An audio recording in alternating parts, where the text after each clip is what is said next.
Shri Ram, Jai Ram, Jai Jai Ram, Om Shri Ram, Jai Ram,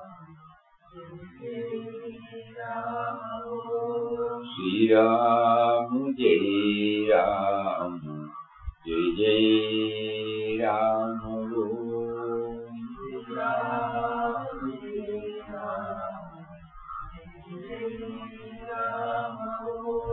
Shri Ram, Jai Ram, Jai Jai Ram, Shri Ram, Jai Ram, Jai Jai Ram,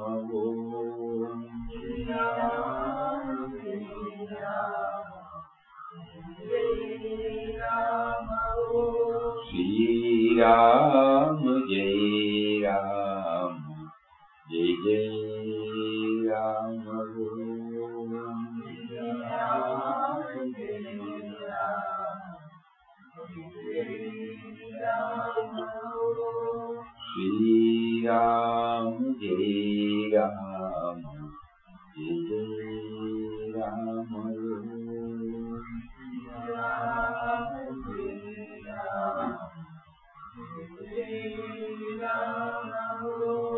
Shri Ram, Jai Ram,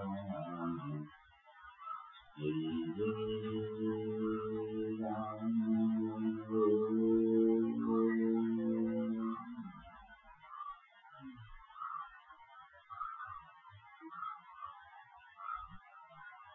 Om Shri Ram, Jai Ram, Jai Ram.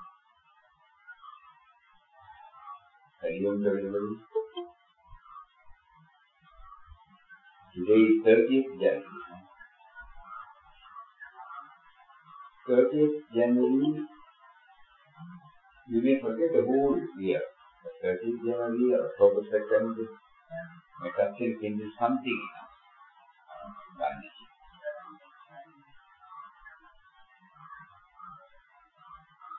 We don't know whether this was brought about immediately after the assassination of our rights. Mahatma Gandhi, the outstanding world figure of the day, has disappeared from our midst.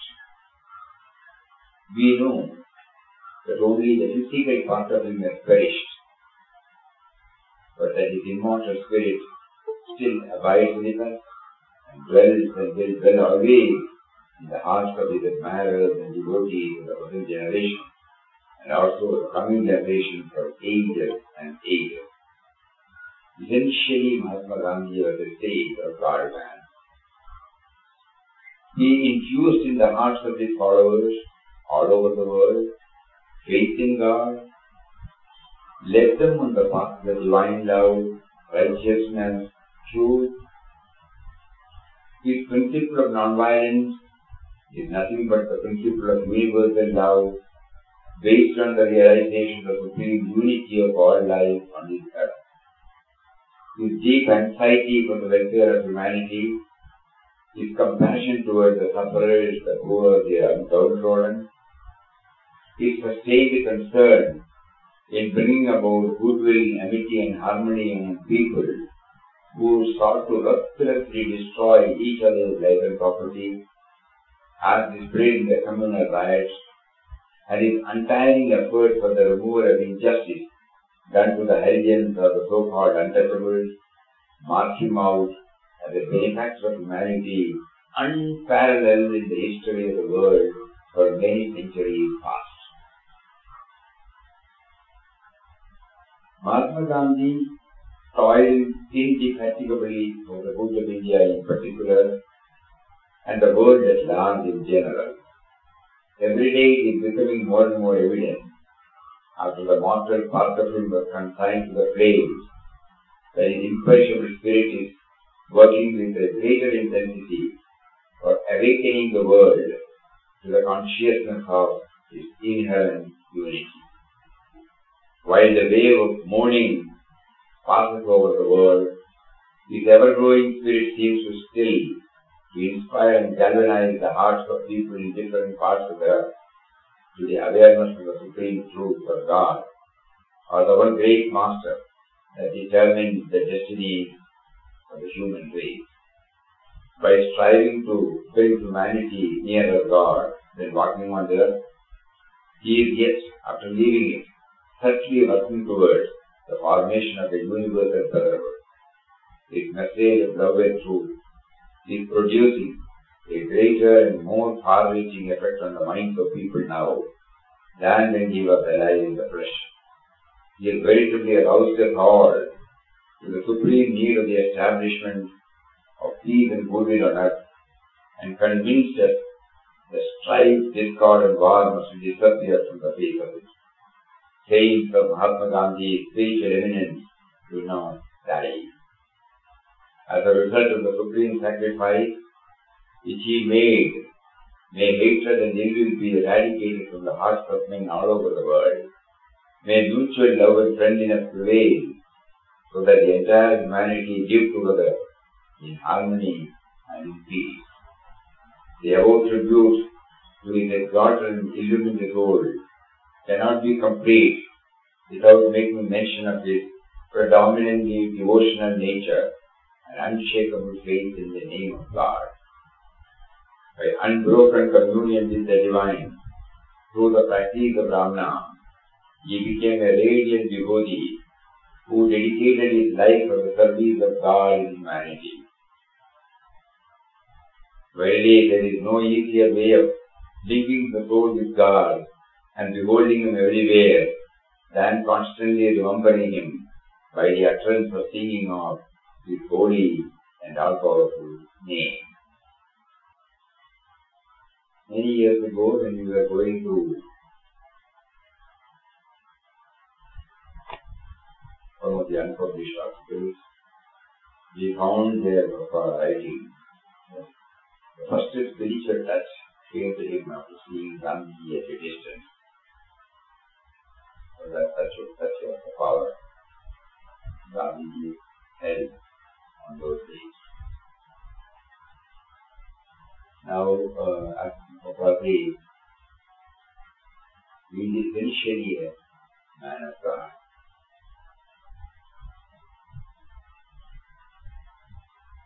Some of his disciples were kind enough to compile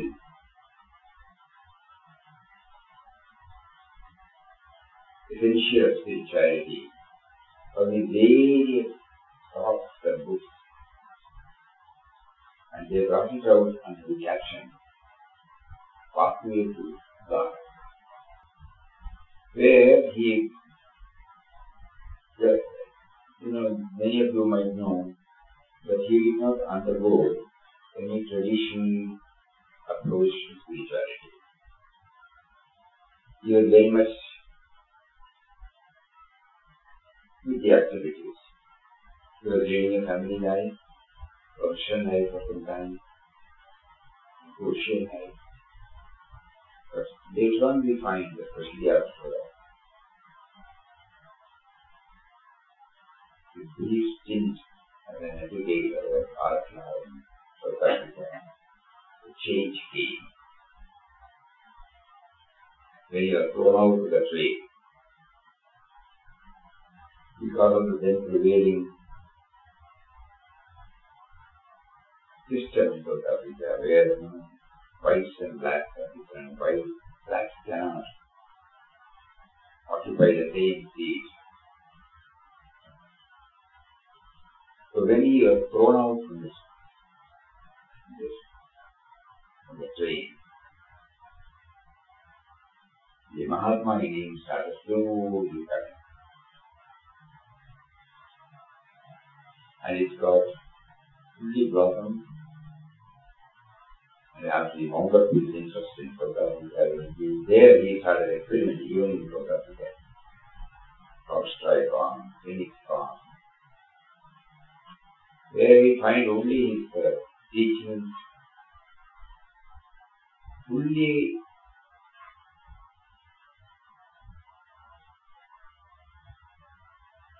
in spirituality, nothing else. And when he landed here, then he opened approach him and take up the leadership in the freedom movement, we find that not merely a freedom movement. It is an all-comprehensive, an effort, an all-comprehensive progression of the human life, not one part. So we hear, when we contemplate more and more on that aspect, we find his life has been only for thinking of in terms of God dimension, nothing else.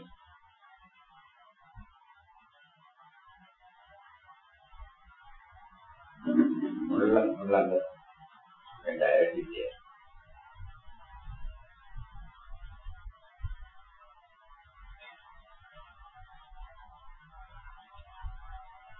Always on the dear book.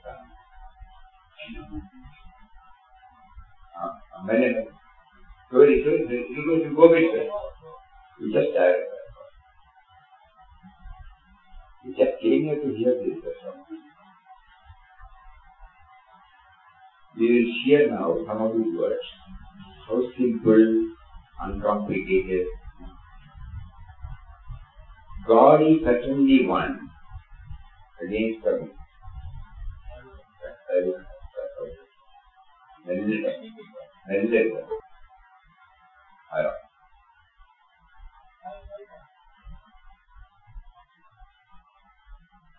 God is certainly one. He has no second. He is unfathomable, unknowable. He is unfathomable, unknowable, unknown to the vast majority of mankind. He is everywhere. He sees without eyes, hears without ears. He is formless, indivisible. He is uncreated, has no father, mother or child. Yet he allows himself to be worshipped as father, mother, wife and child. He allows himself even to be worshipped as stock and stone, although he is none of these things. He is the most elusive.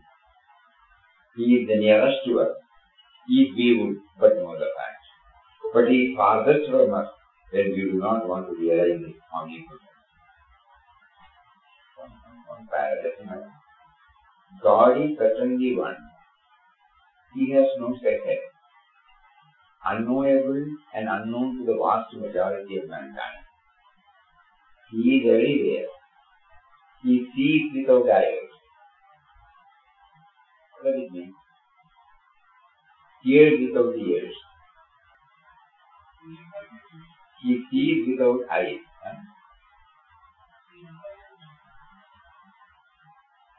He is the power. He is the power behind the eyes and ears. So he doesn't need an eye to see. Simple word, no problem. He sees without eyes, hears without ears. He is formless, indivisible. He is uncreated, has no father, mother or child. Yet, he allows himself to be worshipped as father, mother, wife and child. He allows himself even to be worshipped as stock and stone, although he is none of these things. He is the most elusive. He is the nearest to us, if we would but know the facts. But he is farthest from us when we do not want to realize his omnipotence. I dispute the description that Hindus believe in many gods and are idolaters. They do say that there are many gods, but they also declare unmistakably that there is one God, the God of gods, Devadi Deva. It is not therefore proper to suggest that Hindus believe in many gods. They certainly believe in many worlds, just as there is a world inhabited by men, another by beasts, so also is there one inhabited by superior beings called God, whom you do not see, but nevertheless He is there. The whole mystery is created by the English rendering of the word Deva or Devata, for which you have not found a better term than God. But God is Ishvara, Devadi Deva, God of gods. Do you see it in the word God? Do you see it in the word God used to describe different divine beings that has given rise to that confusion? I believe that I am a thorough Hindu, but I never believe in many gods. Not even in my childhood did I hold that belief that no one ever taught me so. God is not some person outside ourselves or away from the universe. He pervades everything and is omniscient as well as omnipotent. He does not need any praise or petition. Being immanent in our being, He hears everything, reads our innermost thoughts. He abides in our hearts. He is nearer to us than the nails on our fingers.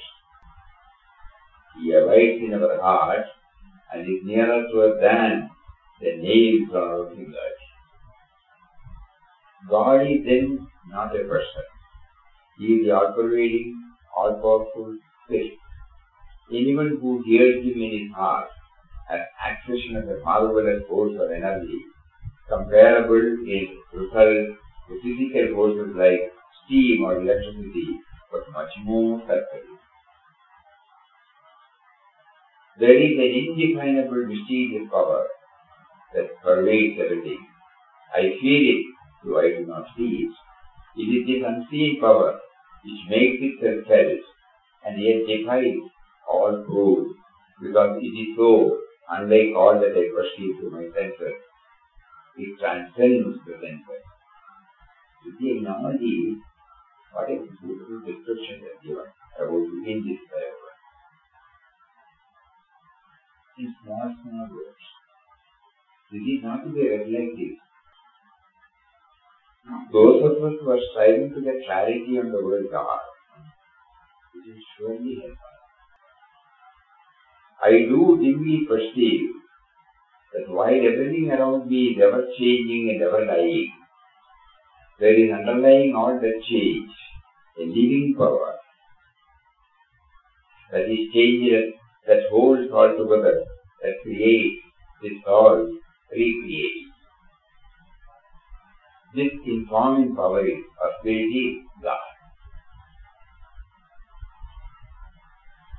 The truth is that God is the force. He is the essence of life. He is pure, undefiled consciousness. He is eternal.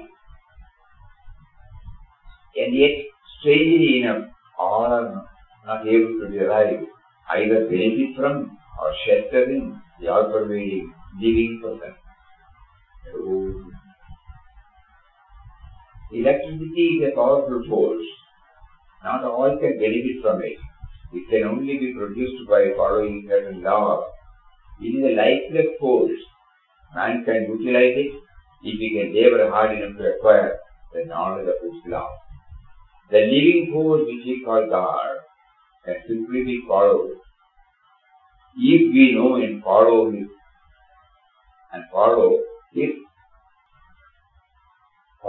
law.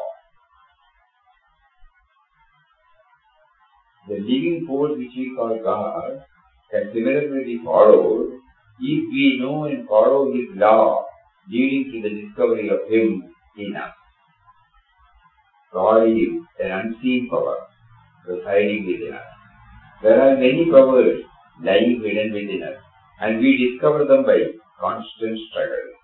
Even so, we may find that the supreme power, if we make diligent search with a fixed determination to find it. My God does not reside above. He has to be realized on earth. He is here within you, within me. He is omnipotent, omnipresent. You need not think of the word beyond. If we can do our duty here, the beyond will take care of itself. Is this power benevolent or malevolent? I see it purely as benevolent. For I can see that in the midst of death, life persists. In the midst of untruth, truth persists. In the midst of darkness, light persists. Hence I gather that God is light, true light. He is love. He is the supreme good. God is only good. There is no evil in him. God made man in his own image. Unfortunately for us, man has fashioned him in his own. Fashioned him, God, in his own. We have defined, we have localized, we have conditioned. This allegation has landed mankind in a sea of troubles. God is the supreme alchemist. In his presence, all iron and dross turn into pure gold. Similarly, that all evil turn into good. Again, God lives, but not as we. His creatures live, but to die. But God is life. Therefore, goodness and all it connotes is not an attribute. Goodness is God. Goodness conceived as apart from Him is a lifeless thing and exists while it is in the being who are all moral. If they are to live in us, they must be considered and cultivated in their relation to God. We try to become good because we want to reach and realize God. All the dry ethics of the world turn to dust because apart from God, they are lifeless. Coming from God, they carry life in them. They become part of us in no life.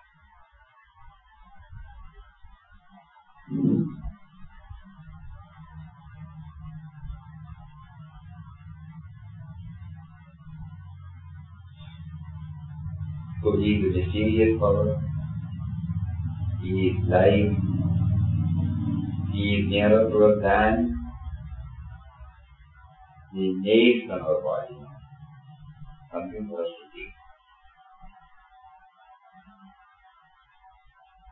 He is unfathomable, unknowable, unknown to the vast majority of mankind.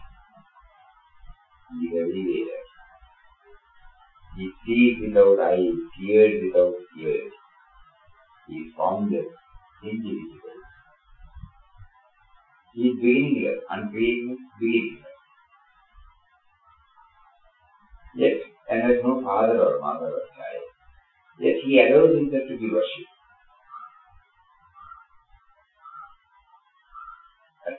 He allows Himself even to be worshipped with a stock and stone, although He is none of these things.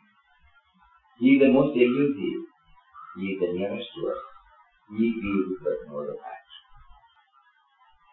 God is not some person outside or away from the universe. He pervades everything and is omniscient as well as omnipotent. He does not need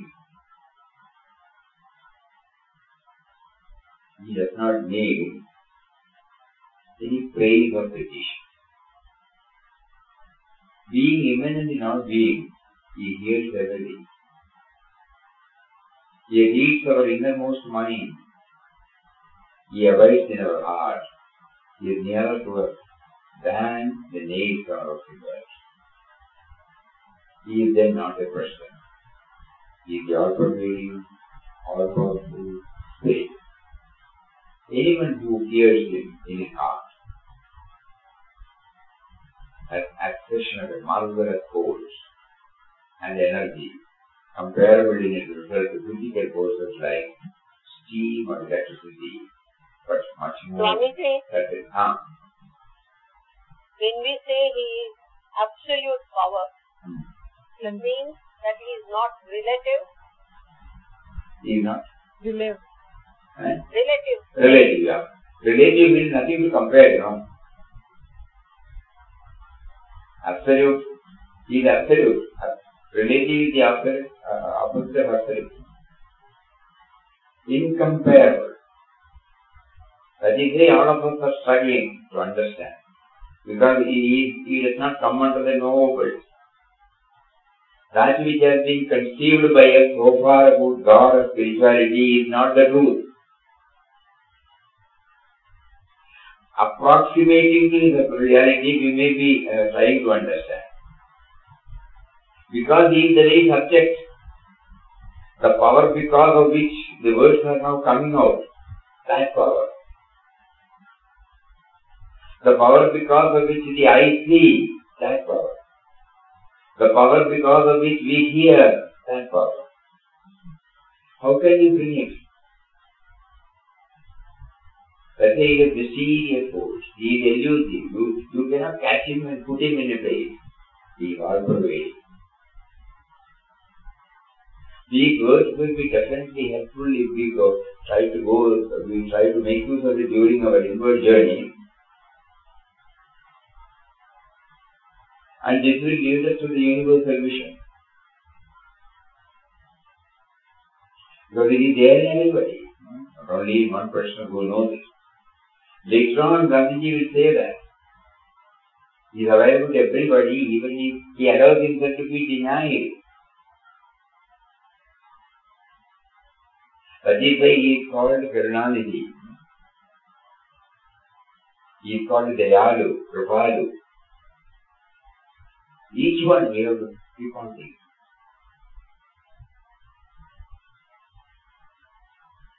So absolute cannot be brought within the ambit of our intellectual knowledge.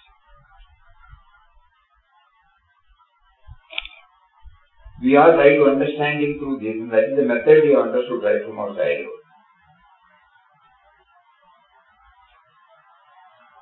Feelings. With feeling we can move near a place. Yesterday, for made us to talk about bhakti, that is that. Then therefore some sort of feeling. When we were reading Thy Glory, when we were reading Adorable Presence, what does it touch and kindle in us? Can we explain? But we know that. It cannot, because it is a feeling innate, now. In the midst of all activities, Gandhiji was finding time to go within, Otherwise, how can he bring it out in such simple terms? For enabling us to understand to some extent. We have to do our own digging. Just like Papa places before us so many clues, Gandhiji places before us so many clues, things, based upon his own experience. Later on, he studied Srimad Bhagavad Gita. Of all the Upanishads, the Ishopanishad was his closest. Often he used to quote. The first word is that, Ishavasya Idam Sarvam.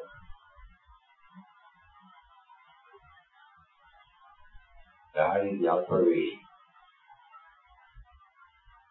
He did not go through the usual Brahmavidya process. But when he plunged into this and bringing all dimensions, he was experimenting it, and he was getting clarity over many of the subtlest things, subtlest facets of spirituality. And he did not recede from anything. He did not even officially change over to a sannyasi. But he was the most detached person, And at the same time, not a dry Vedanta.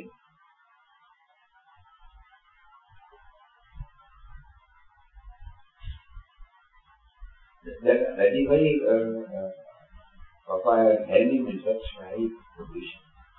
In the request of God, first of all, he had placed him on the pedestrian. They are the fullest expression of truth. Peak habit.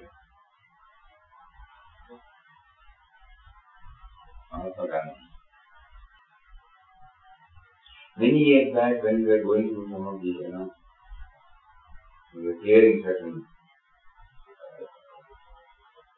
old books, we found Harijan, edited by Mahatma Gandhi in 1920. Many of the copies were there.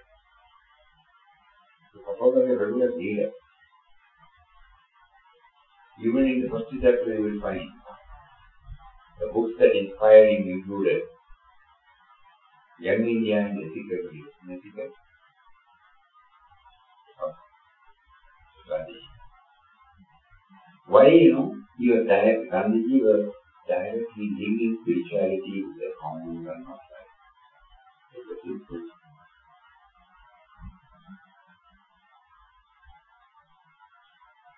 Somewhere here in Himalaya, he says, I am here to serve no one else but myself, to find my own realization through the service of these village folk. Now, this is very important. Man's ultimate aim is the realization of God, and all his activities, social, political, religious, have to be guided by the ultimate aim of the mission of God. The immediate service of human beings becomes a necessary part of the endeavor, simply because the only way to find God is to see Him in His creation and be one with it.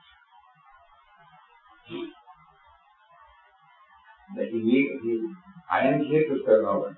Man's ultimate aim is the realization of God, and all his activities, social, political, religious, have to be guided by the ultimate aim of the vision of God.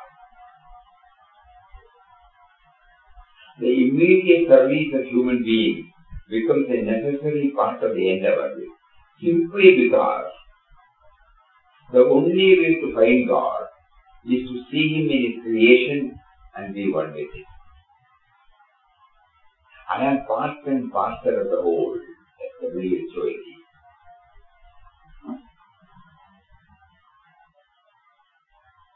And I cannot find Him apart from the rest of the humanity. My countrymen are my nearest neighbors. They have become so helpless, so resourceless, so inert that I must concentrate on serving them. If I could persuade myself that I should find Him in the Himalayan cave, I would proceed there immediately, but I know that I cannot find Him apart from humanity. I am striving for the kingdom of heaven, which is spiritual deliverance. For me, the road to salvation lies through incessant toil in the service of my country and my humanity. I want to identify myself with everything that lives.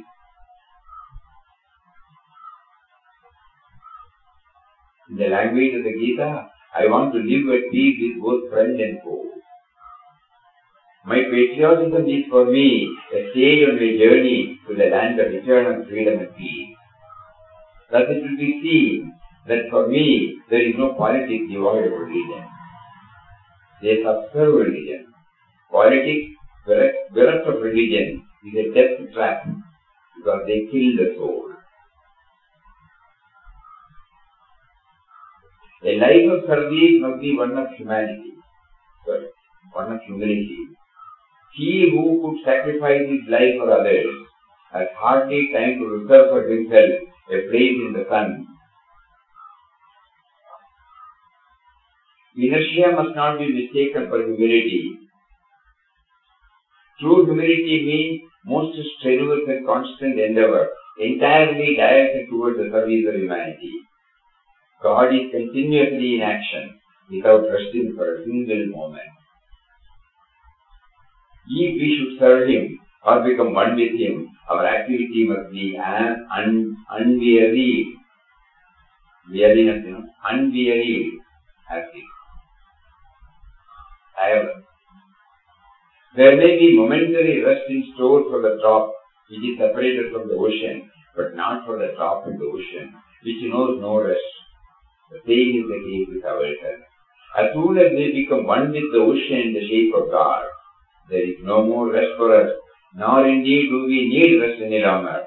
Our very sleep is action, for we sleep with the thought of God in our hearts.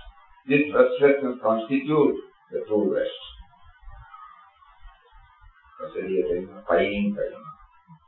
That is the gift.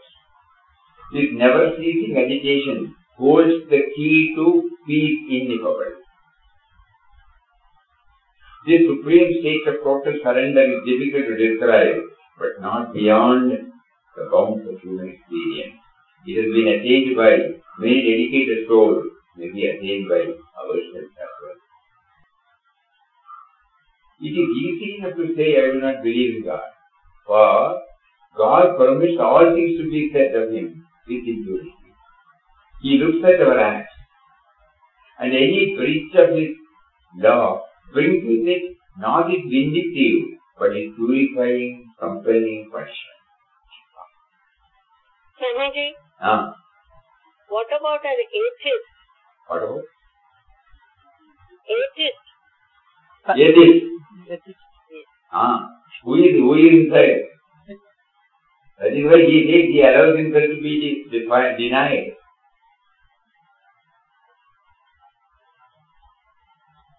That is also his. Actually, there is no atheist. They are only differing what we have conceived as God, that's all. Differing, they are not accepting what we have defined as God, that's all. Because they believe in themselves now.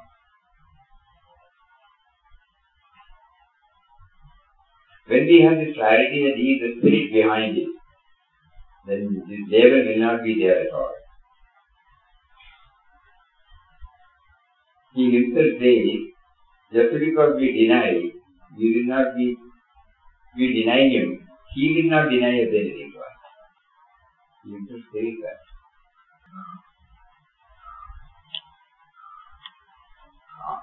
He allows us freedom, and yet His compassion commands obedience to His will. But if any one of us disdains to go to His will, He says, so be it. My sun will shine no less than for thee. My clouds will rain no less for thee.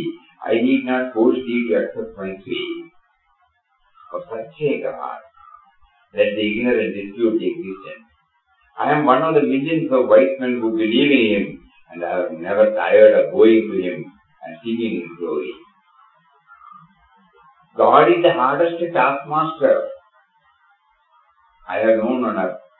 He tries you through and through.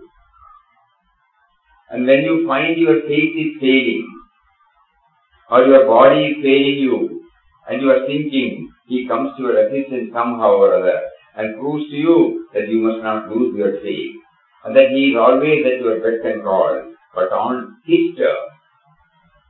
So I have found, I cannot recall a single instant when, at the 11th hour, He has forsaken me. There is only one omnipotent and omnipresent God. He is named variously, and we remember Him by the name which is most familiar to us.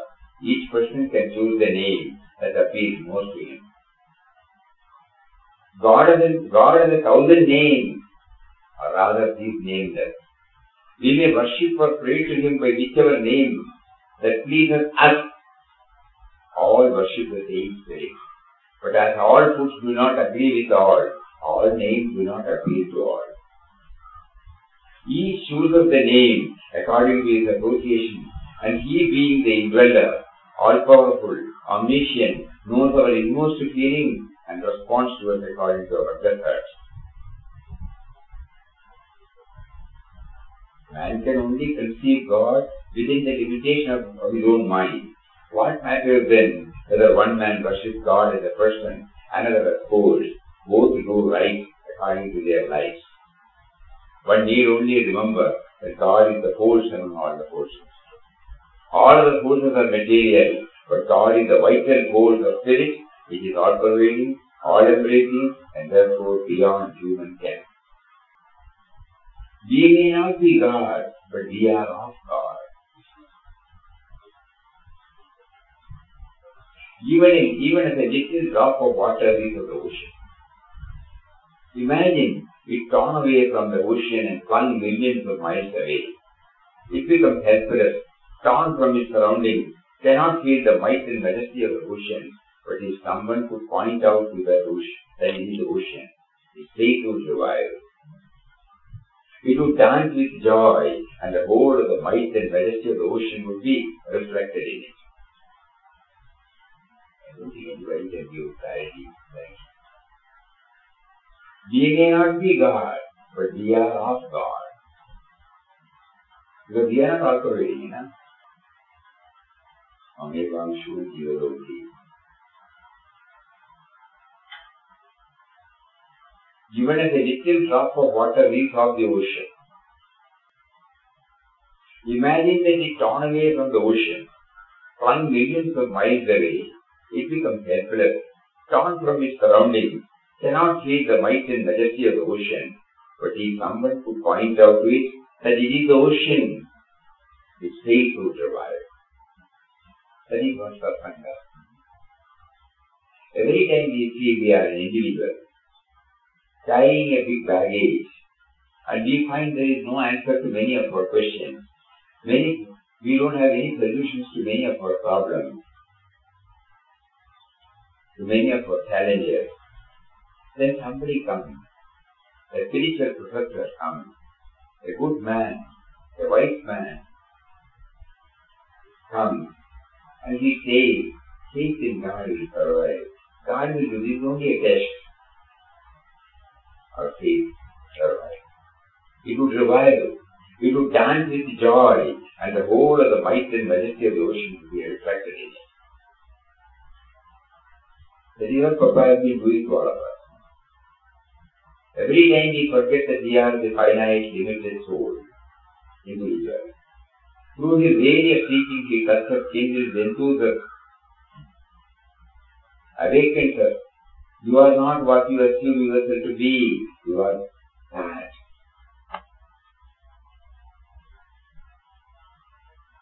He is there in you. In other words, he puts it like this. He is there in you. You have to. Everybody is there.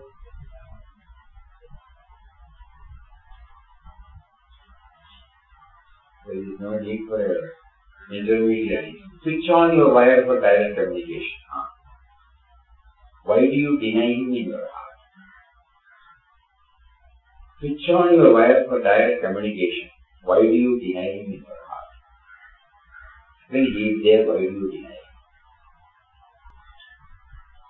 Man alone is made in the image of God. That some of us do not recognize the status of our, it makes no difference. Except that you do not get the benefit of the status. Even as a lion brought up in the company of sheep may not know his own status and therefore does not receive his benefit, but it belongs to him nevertheless. And the moment he realizes, he begins to exercise his dominion over the sheep.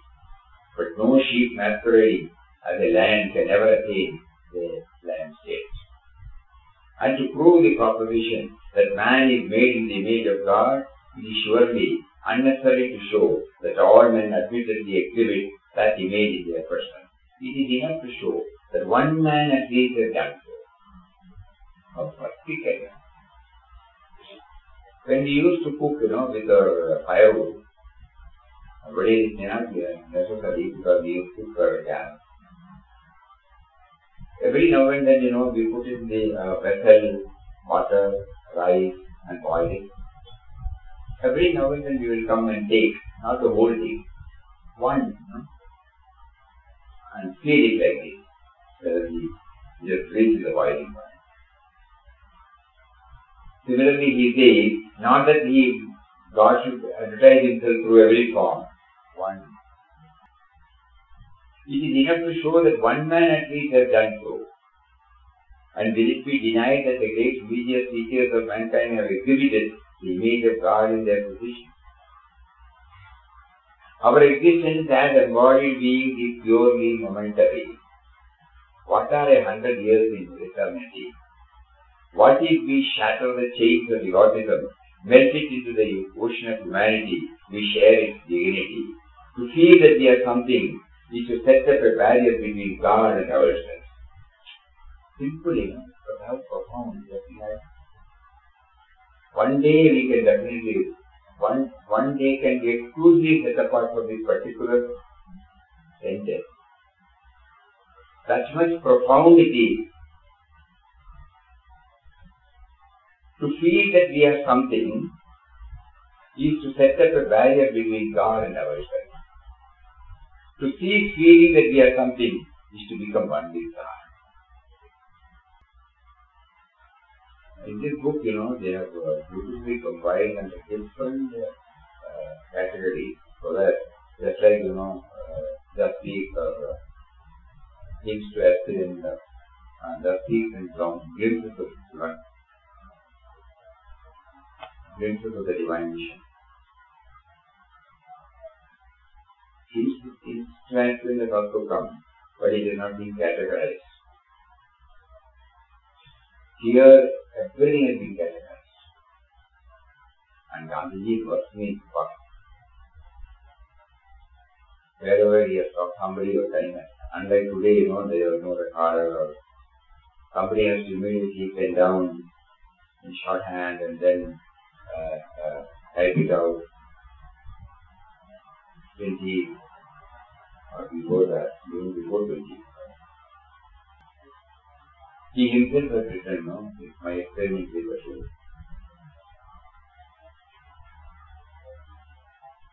So all those works, and he has addressed many different parts of India. All those things have been put on record. Now even Trust in, they have the whole gallery full of it. From there, to go through and pick out the fundamental vital aspects and to put it in a small book called Pathway to God.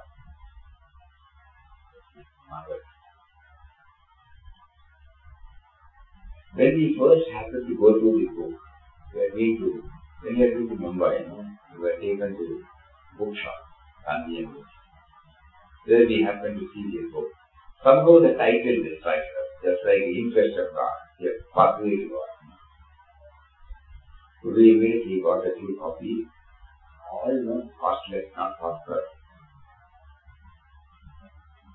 And then when we came here and started reading in Satsang, many people wanted the copies, and then every time when we go to Mumbai, we used to buy 20, 30, 40 books. And then when we were going through, one day, suddenly, the flash comes. Conducted Satsang. What Satsang? Gandhian Satsang. And this was the base text for our 7 days. It was conducted not in ashram, very near to ashram, the Rotary School.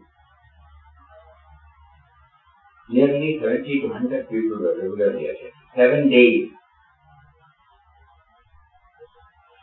Morning, 8 o'clock to start.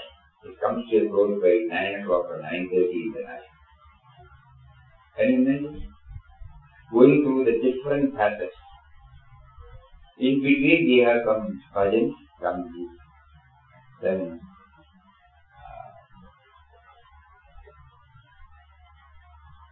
Srimad Bhagavad Gita is very close to me. But all is interpretation. We had great Gandhians present throughout the session to lead us. It was a wonderful journey. Such is the power of this small book. Pathway to God. We salute before that person who was prompted to collect. How many years you would have taken pain, we cannot imagine.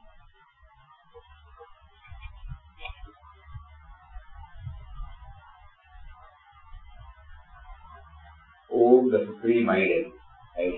Man's ultimate aim is realization of God. God is Satchit Anand. existence, knowledge, power and bliss. He is an omnipresent, omniscient, omnipotent, omniblissful vestige of power. Our soul is a spark of divine fire, a drop in the divine ocean. The world is full of joy and misery. Joy with God, misery without Him. Full of joy and misery, joy with God, misery without Him. Man's duty is to realize God, serve humanity, and enjoy His eternal bliss. So on the 30th, he has put it in different headings: intellectual sadhana, Deshpande, Srimad Deshpande. You will see who is the papaya.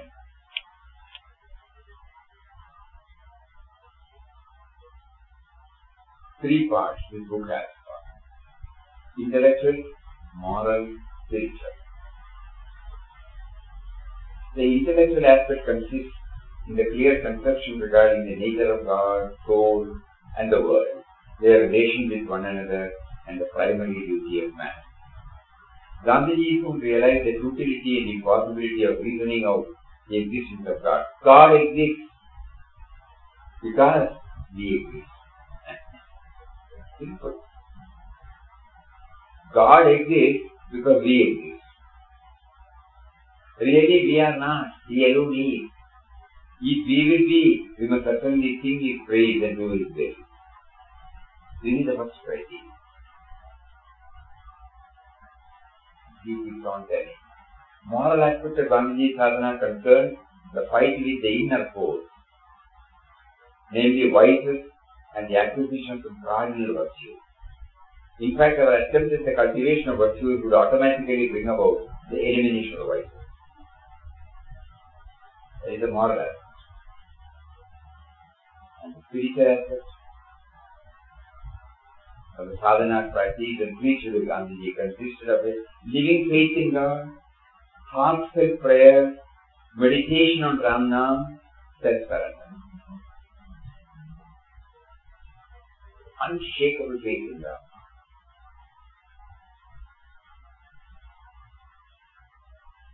Gandhiji highly extolled living immovable faith.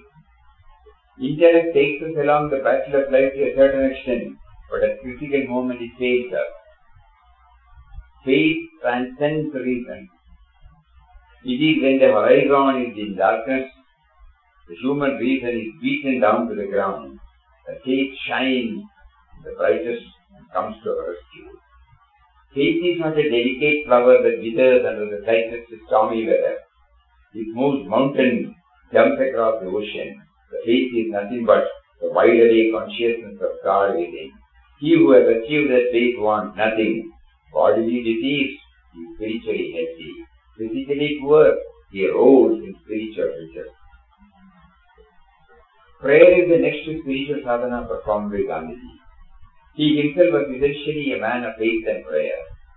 He tells us prayer is really complete meditation and melting into the higher self God. He who hungers for the awakening of the divine in him must fall back on prayer. Real prayer, according to him, prefers heart without words to words without heart. It needs no speech. It must spring from the heart. Prayer is a call to humanity, a call to self-purification, to inward search and peace. I believe, he declared, that prayer is the very soul and essence of religion, and therefore it must be the very core of the life of man. Along with prayer, Gandhiji tried to enthrone Ram Nam in his heart, took God's name with every breath. At the same time, he developed the attitude of self-surrender to the Lord. I have no strength save what God has given me. I know that I can do nothing. God can do everything. My greatest weapon is new prayer. God demands nothing less than complete self-surrender as the price for the only real freedom that is worth having. And when a man does lose himself, he immediately finds himself in the service of all that lives. It becomes his delight and recreation. He is a new man, never weary of spending himself in the service of God's creation. Now let us try to understand Gandhiji's conception of God realization. He says, I hold that complete realization of God is impossible in this embodied life, nor is it necessary. A living, immovable faith is all that is required for reaching the full spiritual height attainable by human beings. There are some limitations. No? The human being is a limitation. So attainable by the human being, what is required is a living, immovable faith. To him, God realization is a supersensual experience consisting in the feeling of his constant presence in the heart. However, he appears to have enjoyed other spiritual experiences as well. He says, the divine music is incessantly going on within ourselves. But our loud senses drown the delicate music, which is unlikely and infinitely superior to anything we can hear. Along with this still small voice, Gandhiji speaks about the filter of fire and the inner light.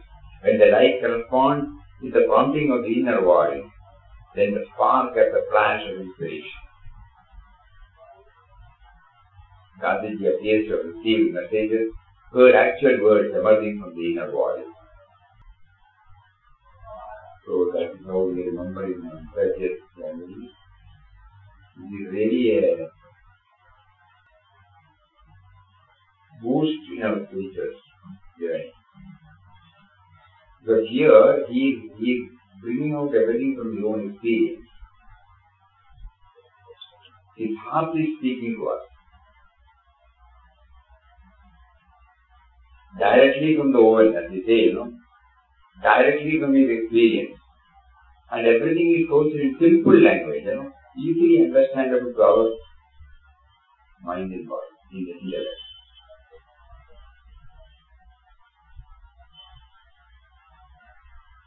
He has gone to many of the church leaders. But nowhere we find he advocates anything. All that he says is going to bring out from his own experience. To him, he has also mentioned truth is God. He will not say God is truth, but truth is God. For truth he has given the name God. Truth means, for that which is stayed forever, abiding, eternal.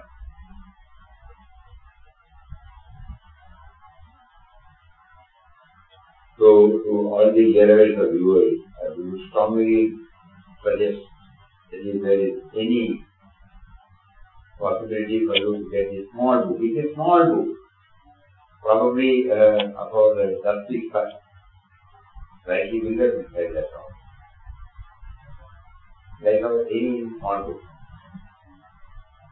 but beautifully categorized. Every now and then we just go through that, we get clarity.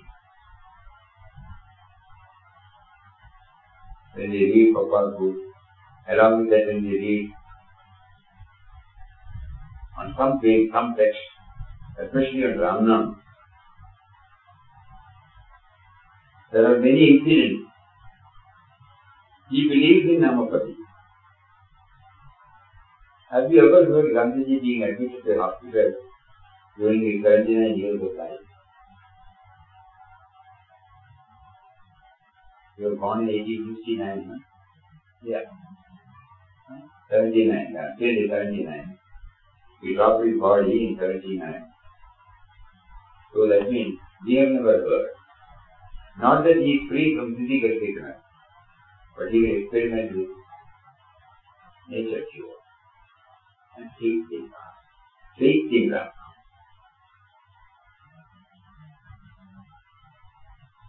Something unparalleled. That's what Papa says, unparalleled day struggle. Easy to say on it. But he says The body is made up of the five elements, and therefore anything that you need to cure any of the disease of the body can also come from the five elements. That is the basic approach to nature cure. The body is made up of five elements. So when anything gets derailed in the product of the five elements, it can be got set right through the five elements. That is how the concept of nature cure came, and he set up the nature cure center in Pune. What is the place? Ulliganj. Vinobaji's younger brother was managing it. So see, so many things that connect. So Gandhiji's life, that is his message. He always says, my life is my message.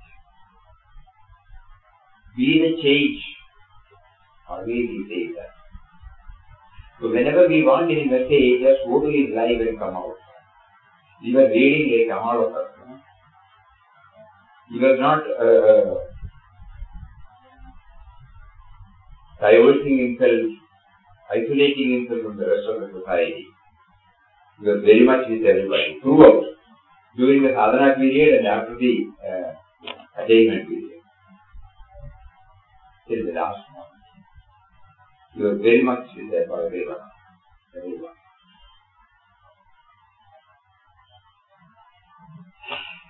More about him we will try to do later.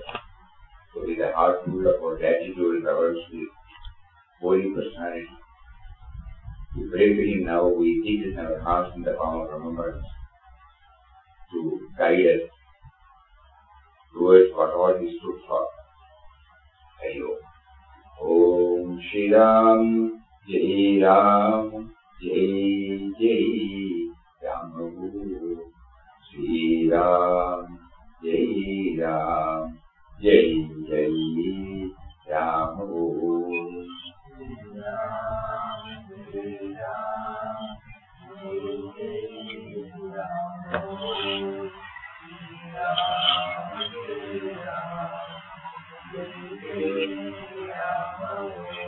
Shri Ram, Jai Ram, Jai Jai Ram Om. Shri Ram, Jai Ram, Jai Jai Ram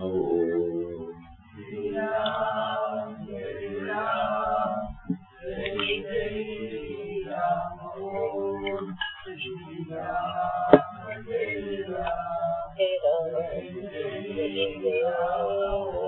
Shri Ram, Jai Ram, Jai Ram, Jai Jai Ram Guru.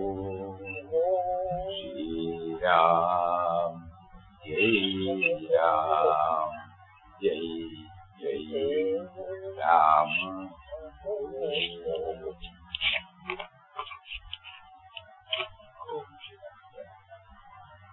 Hari Om.